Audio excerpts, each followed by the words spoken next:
찬송하시겠습니다. 찬송가 301장입니다. 찬송가 301장. 지금까지 지내온 것 주의 크신 은혜와 한이 없는 주의 사랑 어찌 이루 말하랴. 자나깨나 주의 손이 항상 살펴주시고 모든 일을 주 안에서 형통하게 하시네. 몸도 마음도 연약하나 생김받아 살았네. 물붓듯이 부으시는 주의 은혜 족하라. 사랑 없는 거리에나 험한 산길을 헤맬 때 주의 손을 굳게 잡고 찬송하며 가리라. 주님 다시 배울나니 날로 다가와. 무거운 짐 주께 맡겨 벗을 날도 뭘 잡네. 나를 위해 예비하신 고향 집에 돌아가. 아버지의 품 안에서 영원토록 살리라. 창세기 46장 8절에서 27절 말씀입니다. 창세기 46장 8절에서 27절. 애굽으로 내려간 이스라엘 가족의 이름은 이러하니라.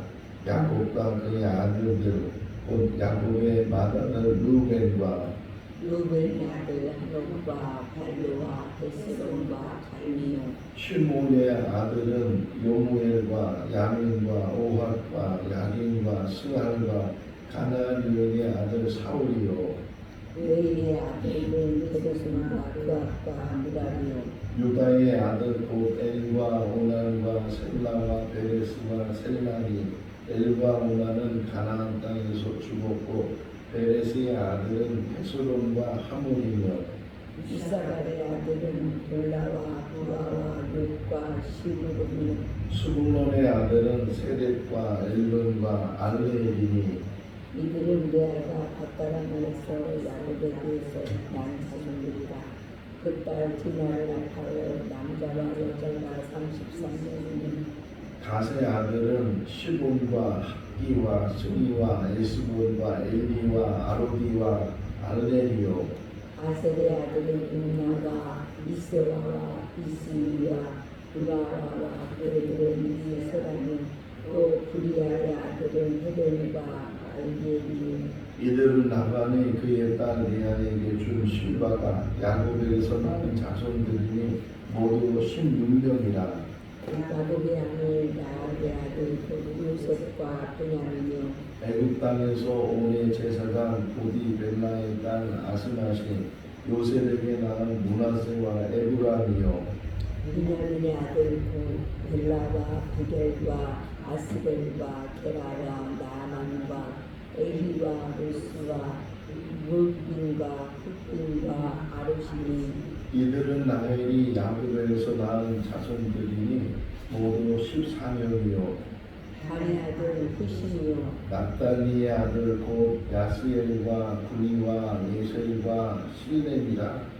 이들은 라반이 뗀달 라헬에게 준 비라가 야곱에게 낳은 자손들이니 모두 7명이라. 야곱과 함께 애굽에 들어간 자의 자는 야곱의 며느리 외에 66명이니 이는 다 야곱의 몸에서 태어난 자이며 애굽에서 요셉이 낳은 아들은 2명이니 야곱의 집사람으로 애굽에 이른 자가 모두 70명이었더라. 아멘. 할렐루야. 아멘. 야곱과 야곱의 아들들 그리고 손자 손녀들, 그러니까 야곱의 모든 가솔들이 애굽으로 내려가게 되는데, 그 애굽으로 내려가는 사람들의 이름이 뭐 세세하게는 기록되어 있지 않지만 그래도 거반 몇 명 이렇게 해서 66명이 내려가게 됐다. 근데 전체는 70명이었다. 왜냐하면 요셉이 먼저 애굽에 가 있었고 요셉의 아들들이 있었기 때문에 전체를 다 더해서 70명의 야곱의 가족이 애굽으로 가게 됐다. 자, 외적으로 보면 야곱의 가족이 애굽으로 가게 된 이유는 두 가지예요.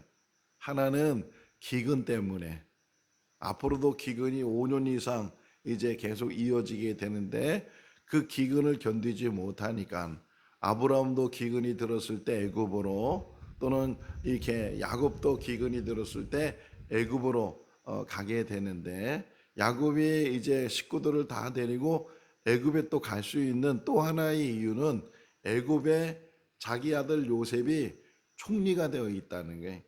그러니까 만약에 그 요셉이 애굽의 총리로 되어 있지 않았으면 양식은 구하러 애굽에 갈 수 있지만 모든 식구들이 다 애굽으로 이주하지는 않았을 거다. 이제 나중에 요셉이 자기 형들에게 자기의 정체를 밝히게 되고, 또 이제 그 바로가 요셉의 형제들이 왔다는 소식을 듣게 되고, 그 바로가 요셉의 형제들에게 이곳에 내려와라, 내가 좋은 땅을 너희들에게 주겠다, 이렇게 약속을 하게 되고, 그러면서 이제 야곱을 청하고 야곱의 가족들을 청해서 애굽으로 들어가게 되는, 그러니까 기근이 계속 이어지고 있고 또 마침 요셉이 애굽의 총리로 되어져 있고 하니까 야곱의 모든 식구들이 애굽으로 내려갔어요. 그런데 만약에 이제 오늘 새벽에 말씀을 묵상하면서 이 야곱의 식구들이 애굽에 내려가지 않았으면 어떻게 됐을까? 그 가나안 땅에 살면서도 그 70명이나 되는 그 사람들이 흩어지지 않고 계속 자녀를 낳고, 그래서 그 가나안 땅에서 큰 민족을 이룰 수 있었을까 하는 생각을 가져보면, 물론 그렇게도 할 수 있겠지만 일반적으로 보게 되면 흩어지잖아요.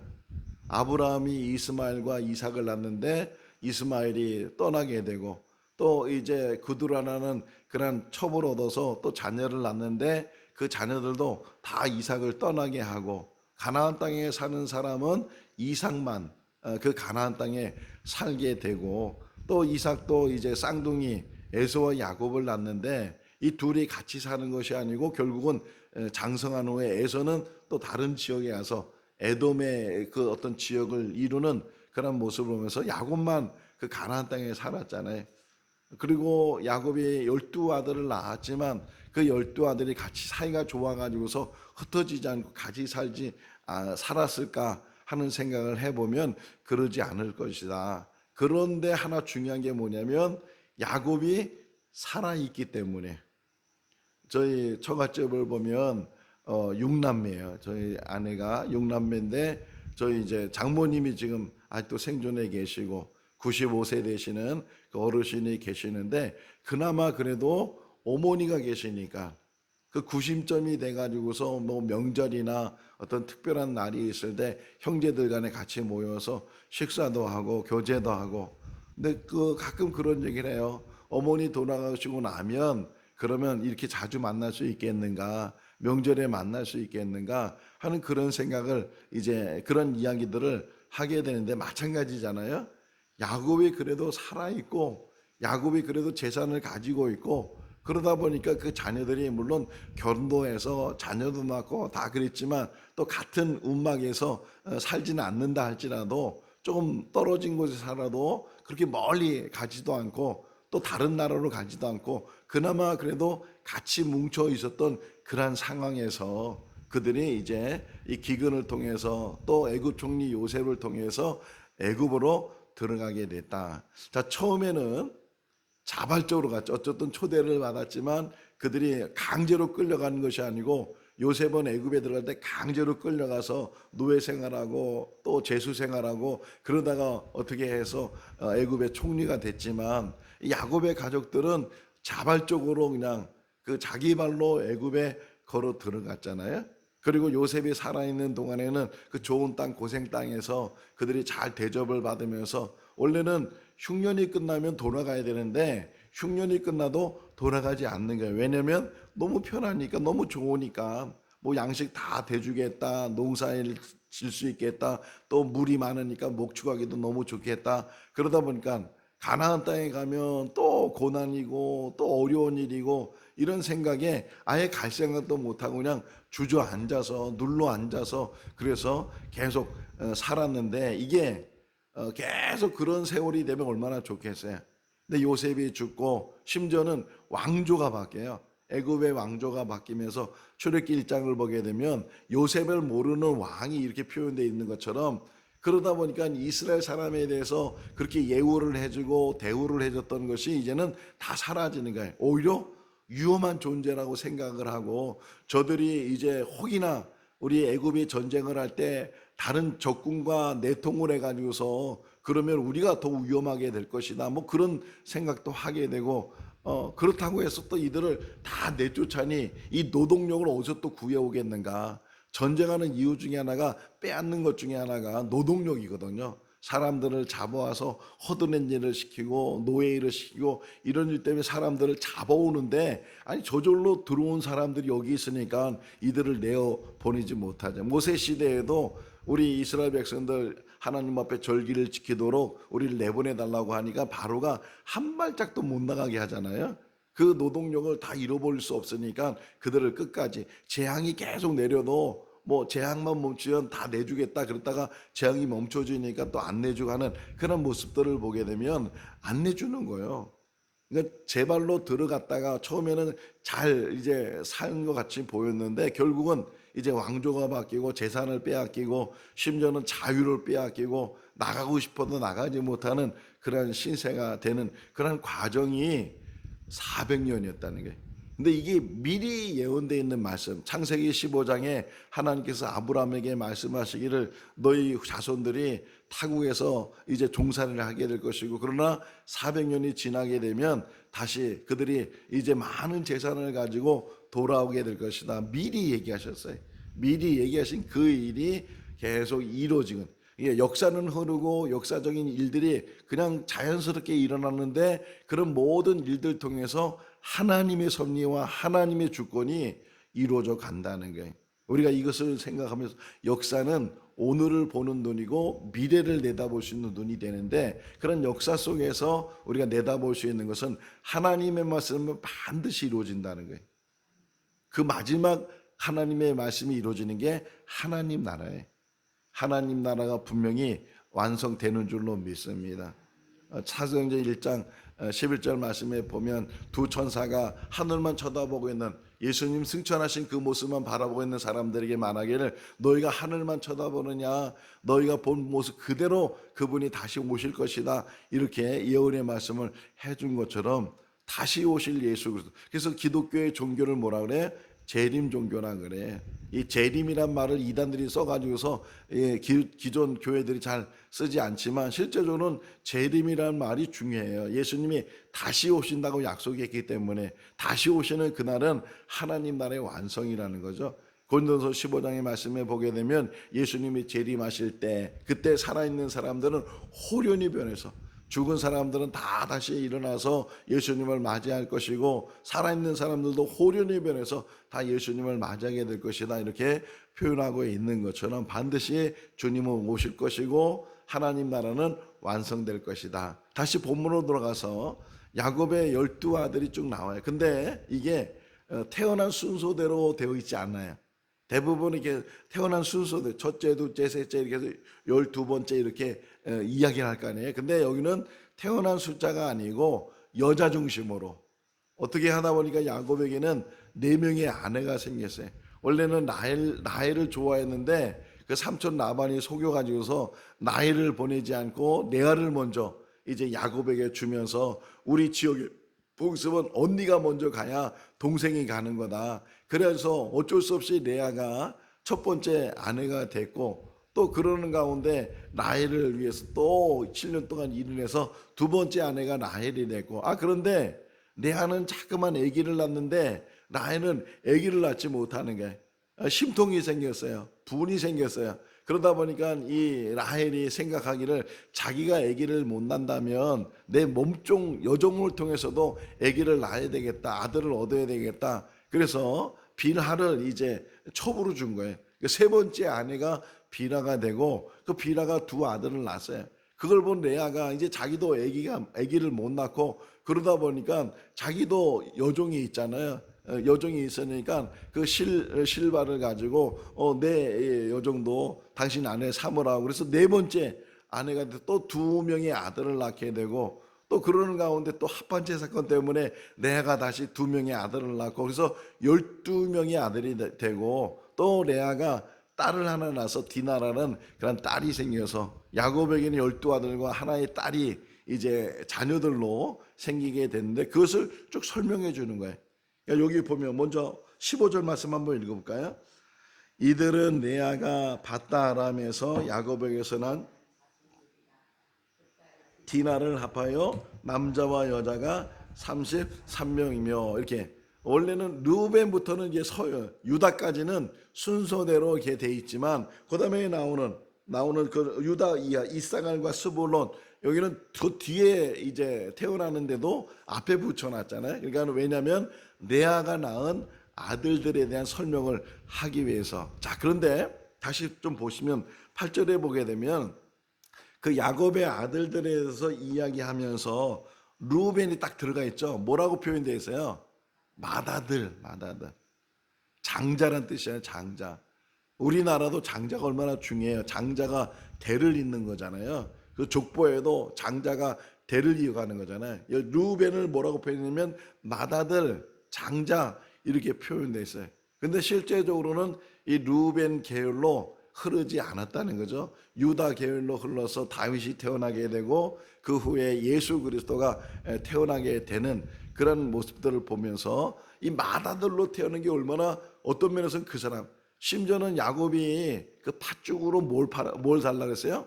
장자의 명분을 달라고 에서한테 쌍둥이로 태어났는데 자기가 더 늦게 태어났단 말이에요. 그러니까 그 장자의 명분을 살려고 또 이제 이삭이 에서에게 축복기도 해줄 때 속여가지고서 야곱이 그 축복기도 받은 게 뭐예요? 장자에게 이르는 축복기도를 그 야곱이 받은 것처럼 이 장자라는 게 얼마나 중요한지 뭐예요. 그러니까 루벤은 어쨌든 출생하는 과정 속에서 맏아들로 태어나서 장자로서의 그 어떤 특권이랄까 권한이랄까 이런 것들을 루벤이 가졌는데 이걸 잃어버렸다는 거예요. 이거를 비라와 더불어 아버지 세 번째 아내와 더불어 통관을 해가지고서 그래가지고서 그것을 그걸 보세요. 9절에 보게 되면 루벤의 아들 한옥과 발루와 뭐 헤스론과 이렇게 나오잖아요. 한옥이 또 루벤의 장자잖아요. 그러니까 야곱, 루벤, 한옥 이렇게 연결되는 게 족보에 맞는 순서인데 한옥은 사라져 버려요. 얼마나 억울하겠어요. 어떤 면에서는 한옥이 무슨 잘못이 있어요? 그 아버지가 잘못하고 실수하는 것이 결국은 이 아들에게까지도 그 자손에게까지도 그 영향을 미친다는 거예요. 우리의 삶도 마찬가지예요. 우리가 한 사람의 삶을 살고 있지만 그 한 사람의 삶이 그래서 신명기에 보게 되면 한 사람을 통해서 1000대가 복을 받을 수 있고 한 사람을 통해서 3대가 진멸당할 수도 있고 그 사람의 삶이 얼마나 중요한가. 자기 자신에게도 중요하지만 그 자신의 삶을 통해서 자녀들 자손들에게도 이것이 흘러간다는 거예요. 루벤이 그 장자로 태어난데도 불구하고 그 장자의 축복을 받지 못하는 그런 이야기를 보게 되고, 자, 셋째 아들이 레위잖아요. 11절에 보게 되면 레위가 세 아들을 낳아요. 게르손과 그앗과 무라리를 낳았다 이렇게 되는데, 뭐 이때 뭐 이름만 나오잖아요. 근데 나중에 또 400년이 지나면서 이스라엘 백성들이 애굽에서 나와서 시내산에 도착하고, 그 시내산에서 이제 성막을 짓게 되고, 그러면서 성막을 짓고 난 후에 성막 안에서 일하는 사람들을 세운 게 레위 지파예요. 그러니까 레위가 이렇게 아들 셋을 낳는데, 게르손과 또 고앗과 무라리를 낳는데, 이 세 아들 이름만 딱 나왔다가 후에 이 세 아들을 통해서 레위 자손들, 그래서 이 성막을 옮길 때, 성막을 세울 때, 성막에서 일할 때 다 이 세 아들의 자손들이 다 분담해서 나눠서 일을 하게 되고, 특별히 여기 고앗이 둘째 아들이잖아요. 그앗이 둘째 아들인데, 이 둘째 아들 그앗을 통해서 누가 나느냐? 모세가 출생을 해.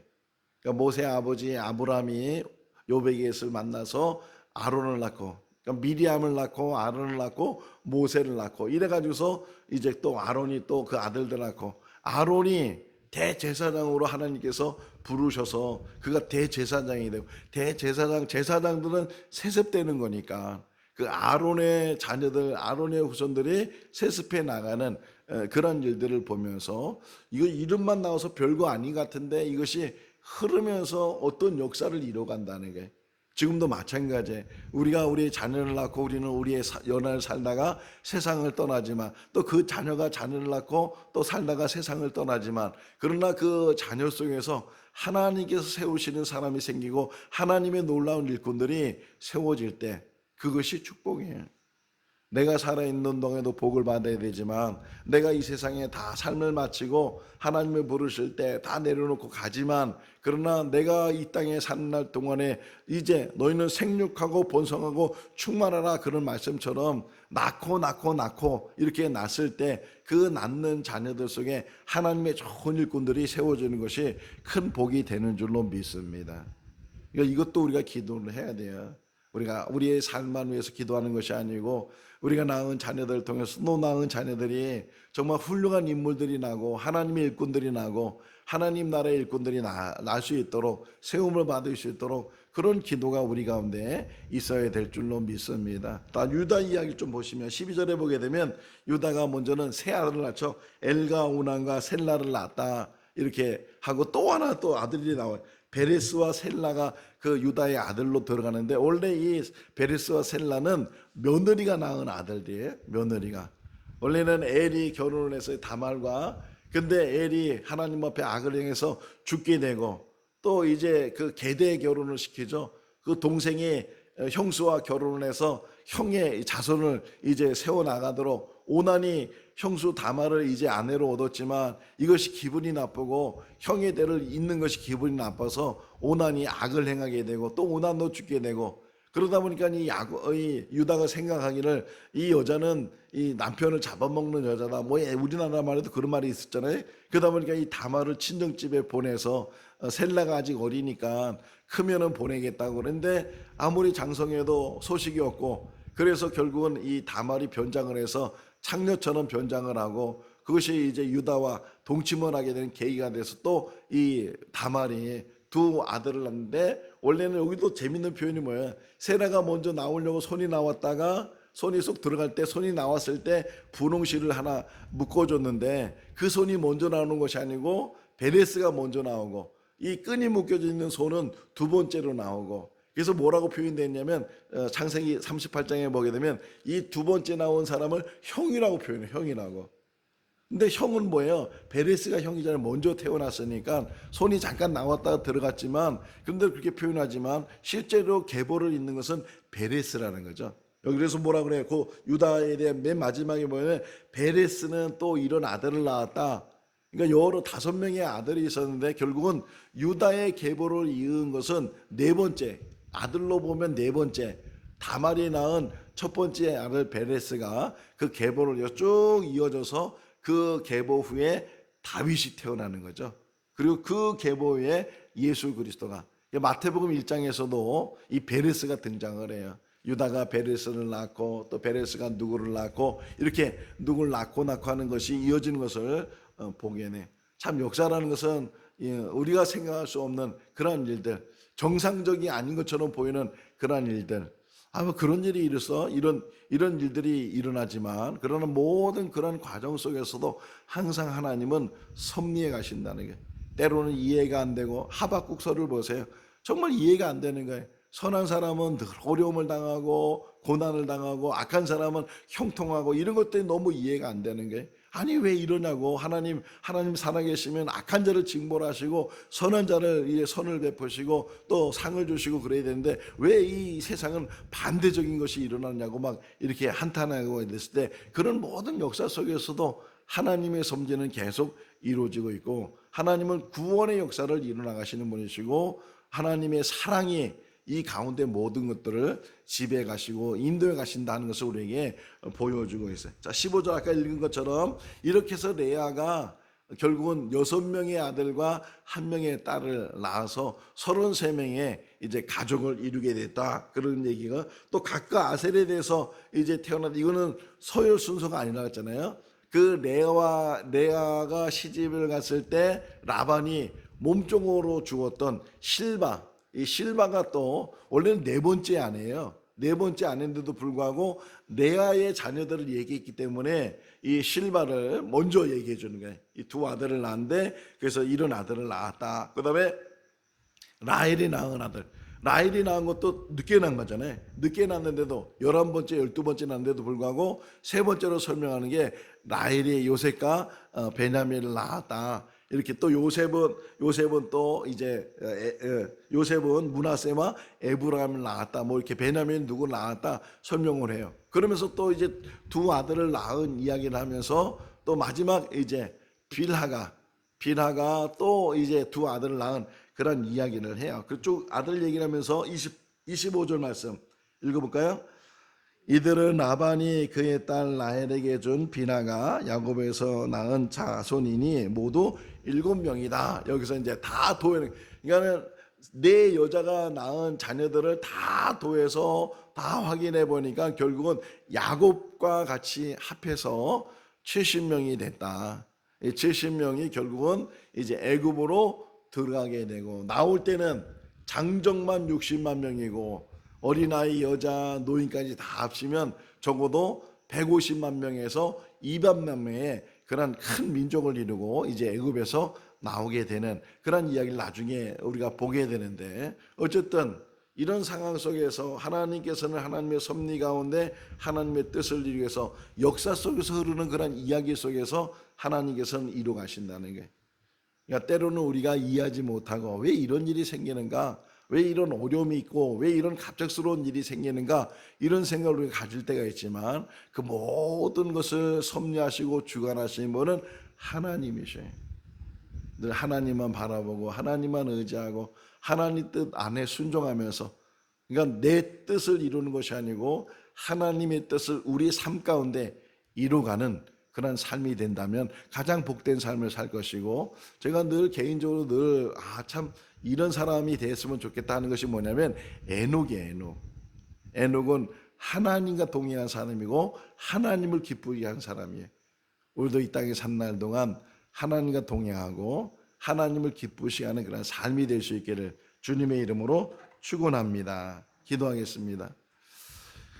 사랑이 많으신 하나님 아버지, 오늘도 새날을 주시고 건강을 주시고 또 주님의 전에서 이 영상을 통해서 말씀을 묵상하게 하여 주시는 것을 감사합니다.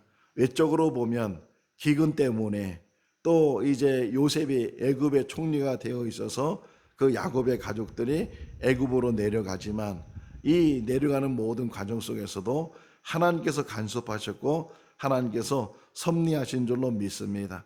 요셉이 그 형들에게 말했던 것처럼 당신들이 나를 보낸 것이 아니고 하나님이 나를 먼저 보내셔서 큰 구원을 이루신다고 이제 고백했던 것처럼 하나님의 역사가 이 요셉과 야곱의 삶 가운데 이루어지는 것처럼 우리 삶 가운데서도 하나님의 역사가 이루어지는 줄로 믿습니다. 지금은 깨닫지 못하고 이해하지 못하는 일이 일어난다 할지라도 하나님은 그 일을 통해서 하나님의 뜻을 이뤄가는 줄로 믿습니다. 생거 진정교회를 세우신 하나님 아버지, 이 재단을 통해서 영광 받으신 하나님 아버지, 이 땅에서 주어진 사명 감당하는 교회와 성도들 되게 하여 주시옵소서. 교회 이전을 위해서 기도하며 또 준비하는 가운데 있습니다. 모든 과정 속에서 하나님 도우셔서 하나도 어려움 당하지 않도록 도와주시고 사단이 틈타지 않도록 은혜로 덧입혀 주시옵소서. 하나님만이 모든 일을 이루시는 줄로 믿습니다. 주님 역사하여 주시옵시고 오늘도 붙들어 주시고 은혜 가운데 인도하여 주시옵소서. 감사하고 예수님의 이름으로 기도하옵나이다. 아멘. 마쳤습니다. 자유롭게 기도하시기 바랍니다.